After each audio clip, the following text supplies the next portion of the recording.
Assalamualaikum warahmatullahi wabarakatuh dan selamat siang pemirsa Fajar TV dan pendengar Fajar Radio. Jumpa lagi bersama saya Arina Nisa dalam dialog khusus bersama Dinas Perhubungan Kota Makassar. Terkait dengan tema kita pada hari ini, rekayasa lalu lintas mengurai kemacetan di Kota Makassar. Pemirsa dan juga pendengar, Makassar semakin macet. Tentunya dibutuhkan upaya rekayasa lalu lintas yang maksimal agar potensi kemacetan dapat diminimalisir.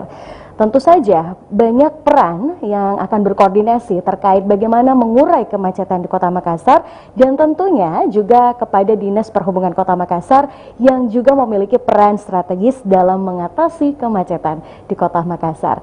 Dan tentunya di studio telah hadir narasumber kita, Kepala Seksi Manajemen Rekayasa Lalu Lintas Jalan Dishub Kota Makassar, Bapak Muhammad Irlan Ruslan, SSTP